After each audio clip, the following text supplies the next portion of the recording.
మా సాటర్‌డేనే బోరింగ్‌గా అయింది అంటే, మా సండే దానికంటే బోరింగ్‌గా అయింది. బట్ బోరింగ్ అని చెప్పేసి అలా ఉండలేం గదా! ఉన్నదాన్ని కలర్‌ఫుల్‌గా జేసుకోవాలి. ఈవినింగ్ వరకు మంచిగా ఇంట్లో టైమ్ స్పెండ్ చేశాము. అండ్ ఇంకా 7:30 ఆ టైంకి అలా వాక్‌కి వెళ్ళామనమాట. చాలా రోజులైంది అంతసేపు వాక్‌కి వెళ్ళి. తర్వాత పడ్డూస్ తిన్నామనమాట. ఒక్కటి మాత్రం చెప్పగలను. పెళ్లి అయ్యాక నా ఫుడ్ హ్యాబిట్స్ విషయంలో మాత్రం చాలా చేంజెస్ వచ్చాయి. పడ్డూస్ తినేసాక సరే కాసేపు కూర్చొని కబుర్లు చెప్పుకుందాం అందరిని చూసుకుంటూ అని చెప్పేసి అనుకున్నాం.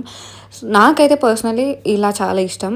ఇంట్లో ఎలానో ఆఫ్‌కోర్స్ ఇద్దరం మాట్లాడుకుంటాం. బట్ ఇలా ఎక్కడైనా ఓపెన్ స్పేస్‌లో బయట కూర్చొని మాట్లాడుకుంటే నాకు ఆ ఫీలింగ్ చాలా చాలా బాగా అనిపిస్తది. పడ్డూస్ ఒకటే సరిపోవు కాబట్టి ఇంకేం తినాలి అని ఆలోచించుకుని దోస తిన్నామనమాట. స్వీట్ కార్న్ దోస తిన్నాము. దోస తిని ఇంటికొచ్చేలోపు ఇన్‌స్టామార్ట్‌లో దోస పెన్ ఆర్డర్ చేసుకున్నాము. చాలా మల్టిపుల్ బ్రాండ్స్ ట్రై చేసాము. బట్ ఏది అంత నచ్చలేదు. సో, సరే ఇది ట్రై చేద్దామని చెప్పి pigeon granite dosa pen order చేసుకున్నాము. చూడాలి మరి దీనిపైన దోసలు ఎలా వస్తాయో. పెళ్లి అయ్యాక ఈ బిజీ లైఫ్ వల్ల అసలు నన్ను నేను పట్టించుకోవడం మానేశాను. సెల్ఫ్ కేర్ అయితే జీరో అసలు. పెళ్ళికి ముందు టూ మచ్ చేసుకుంటుండే.